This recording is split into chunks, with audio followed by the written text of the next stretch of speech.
side bones, those are the peroneator. Alright, number one is made up of what? The frontal. Two lateral side bones, then one backbone, which is what? Occipital. Right? Then the sphenoid. The sphenoid is right here. Okay, on the lateral side. Anterolateral. Anterolateral. That's the sphenoid. Then we have the ethmoid. The ethmoid one is on the inside, which forms part of the socket, the eye socket on the inside. Alright, again. The cranial bones are made up of 8 bones. Alright, let's go. Let's name them. 8 bones. Alright, number one. Frontal. 2 parietal. 2 temporal. Okay, temporal. 1 occipital. 1 Sphenoid. Okay, and ethmoid, which is more on the inside. Okay, more on the inside, right here. More on the inside, ethmoid. Okay, all right. So very important. So, actually, let's finish about this. Now you're going to see that the two parietal bones. Look at it. This is one parietal. One parietal. They are what? They are joined together by what we call a suture. Okay? A suture is a type of immovable joints. They are joined together by a suture. And this suture is what we call sagittal. The sagittal suture. Sagittal. Okay? So the sagittal sutures join 2 parietal bones together. This is one, this is one. Okay? Alright? Now, the 2 parietal bones joins the frontal bone by what we call a coronal suture. Coronal suture. Okay, the coronal suture joins the frontal and the 2 parietal bones. Alright, so the question is, why all of these sutures? Remember we said that the room that the baby is passing is going to pass out. Sometimes it might be too small. So it allows the bones to kind of compress so that the baby's head can manipulate through the birth canal. Okay, and also for expansion of growth. All right, so let's put it down. Let's put it down. So the sutures. So we can say it allows sutures. Okay, it allows for cranial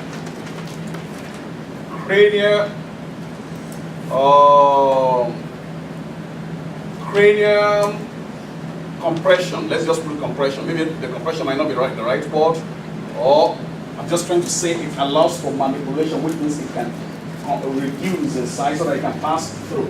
Okay, cranial compression. Let's put a cranial compression for childbirth. Cranial compression to pass through birth canal.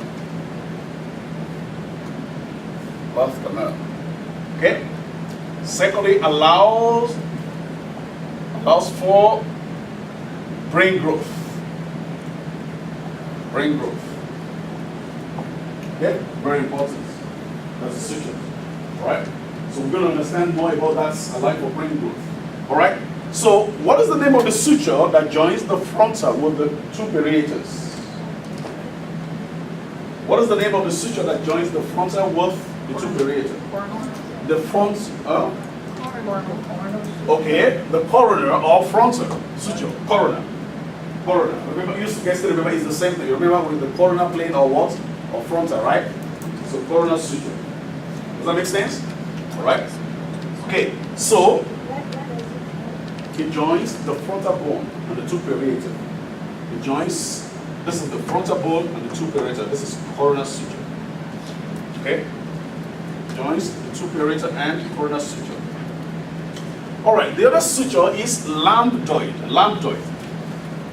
The lambdoid posteriorly joins the 2 parietal and the occipital. So you can see this one. That's lambdoid. Lambdoid. Okay? So that's, it joins the occipital bone and the 2 parietals. Okay? All right. So the other suture, it is what we call squamous. The squamous. So we've said sagittal, coronal, lambda, squamous. So the squamous joins the sphenoid bone and the temporal. The sphenoid, you know, this is temporal bone, right? The sphenoid is right there. So this suture right here, joins the sphenoid bone and the temporal bone. That is squamous suture. Squamous suture. Okay? Everybody clear with that? All right. The points at which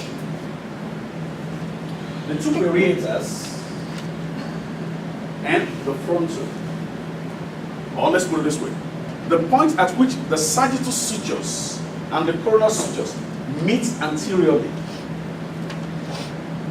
Sagittal suture and the frontal, or the coronal suture meets anteriorly. We call those points anterior fontanelle. Soft spot. You guys heard about soft spot before, right? Right. Soft spots. Okay? So, which means the points, this is sagittal right here, and this is coronal suture. These very points, that is anterior fontanelle. So we call this anterior fontanelle. Remember, we're still looking at the cranial bone from outside. I want us to take it from outside before we go inside. Okay? Everybody clear? Anterior fontanelle. Fontanelle. Yes. Fontanelle. Anterior fontanelle. Okay? Alright? And this anterior fontanelle usually closes much more later.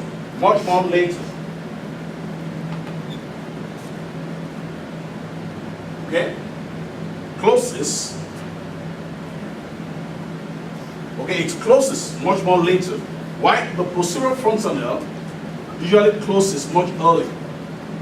Okay? Usually closes much early. Alright? So I'm going to tell you what makes the posterior now. Say that again. What is that? That's the back part of it? Yeah, this is the back part. Right? Remember, this is the anterior portion. The bone is staying this way. We're looking at it from the top. Okay. So this is the frontal bone. So this is the occipital, the back. Okay? Alright? So the point at which the sagittal suture and the lambdoid meets. This is, let's erase it again. No, this is the sagittal suture, right? The sagittal. And this is what? What is the suture that binds the two parietal and the occipital posterior? What is the suture? What is the name of the suture? The lambdoid. So, place where the lambdoid and the sagittal meets, we call that posterior fontanelle.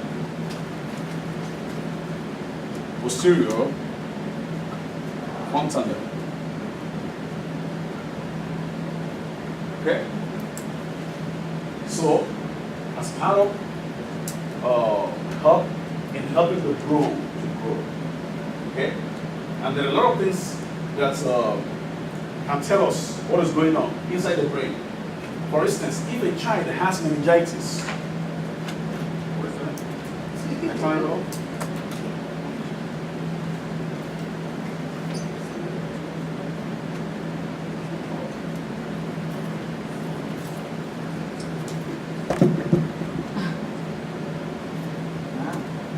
Oh, what? I didn't plug my battery.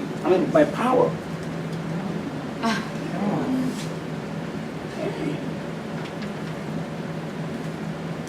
My son would say that's so messed up, Dad. It's all right. So my power just went off.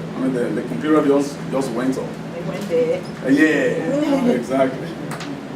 I was wondering what's going on. That's right here.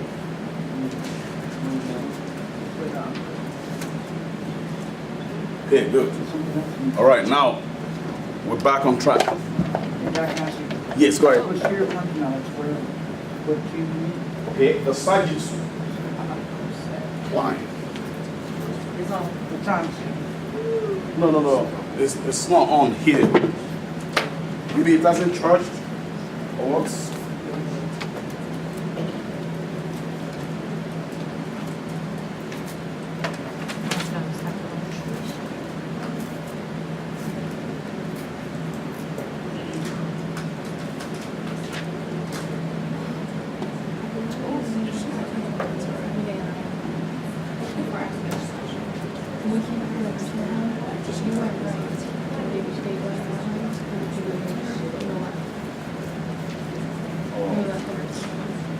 It's the story again, but let's just move on.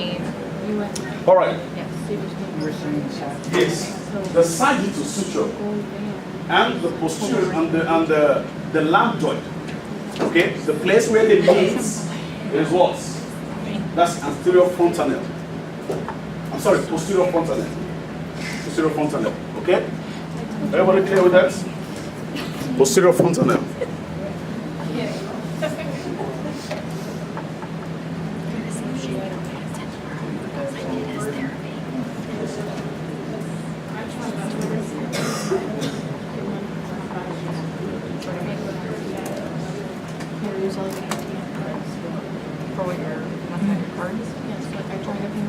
Posterior fontanelle.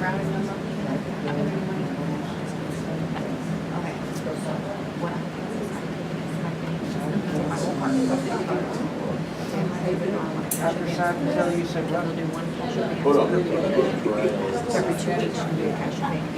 So I have to pull every single penny off of my card. They pull it off and then they deposit it in my bank account. They can, but I think they're supposed to put it in my bank account, and that way it's on my debit card. And then there's a part I have to bring. Right.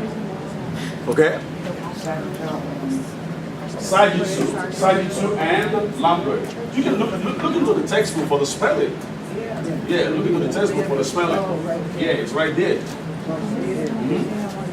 Look into the textbook for the spelling. All right. Everybody clear with me? All right. So let's do a couple more slides. We'll go on the long break. So let's recap again. Let's recap.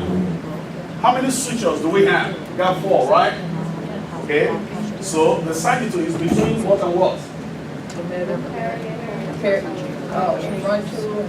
The sagittal between the aerator bones. Aerator bones. Okay. Why the lambdoid is what? Okay, the occipital and the 2 aerators. All right. While the corona is what? Frontal and aerators. Okay. And the squamous is what? The squamous. Between the temporal and the squamous. Okay? Between the temporal and the squamous bone. Alright? Okay? Right. What about the anterior fontanelle?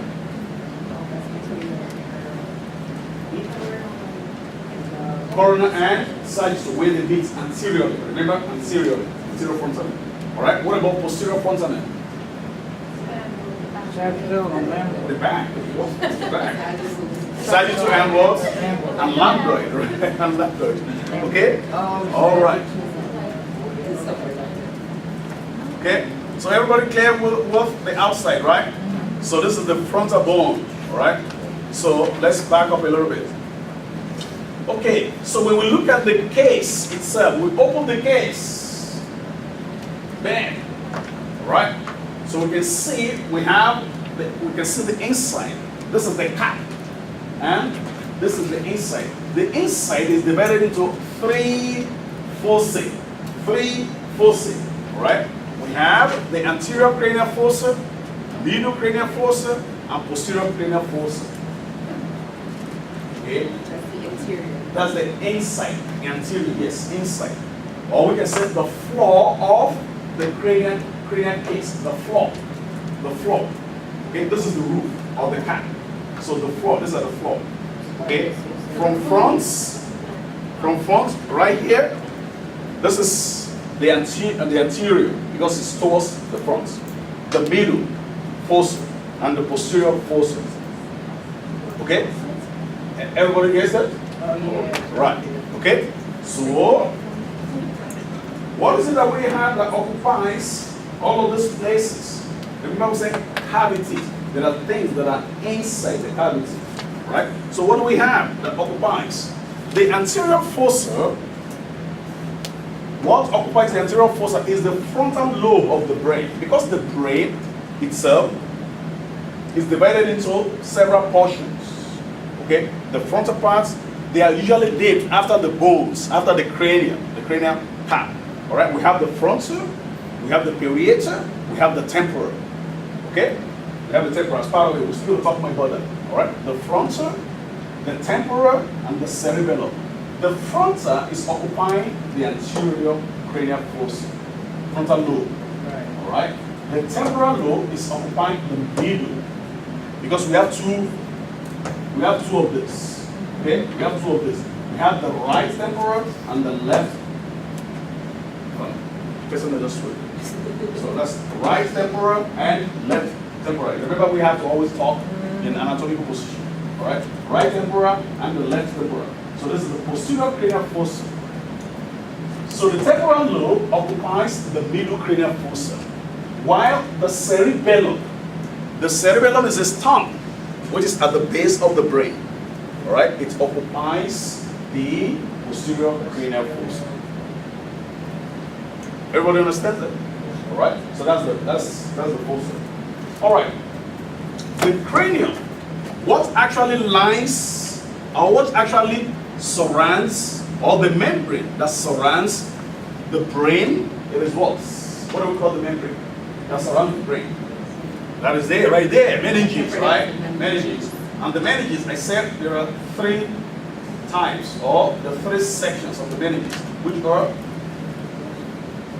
the three sections. The meninges is divided into three. The meninges is divided into three. I gave you guys that. Huh? Somebody's going to help me out? Huh? Divided into three. The meninges. All right, let's have it. Dura, thank you. Go ahead. Dura, one. Pure arachnoid. All right. So just go with the memory aid of mnemonic. Da. Okay, da. So which means from outside. Da. From outside, inside. You are going inside. So which means when we are going outside to inside. So the very top layer, it is the dura. So the dura, part of the dura is attached to the cap, or all of the surroundings, or all of the inside of the cranial cavity. All right. So after the dura, you have the arachnoid. The pia is actually the one that is overlaying the brain tissue itself. Okay. Now, dura, arachnoid, and pia. Okay. Let's just say this now. There is a space between the dura and arachnoid. We call that space subdural space. Subdural space. There is a space between the arachnoid and the pia. The arachnoid and the pia, we call it what? Subarachnoid space. Have you guys heard about the cerebrospinal fluid, the CSF? When we say we do a spinal tap for a patient, all right? This is where we go, subarachnoid, because it is in subarachnoid that we have the CSF, cerebrospinal fluid. Okay, all right. Why the above the dura is what we call epidural. Epidural. All right. In the spine, in the spine, the spinal cord, we call it epidural space. All right. You guys heard about epidural anesthesia? Yes. All right. So we go. All right. I'll see you guys at 11:30. Cerebral.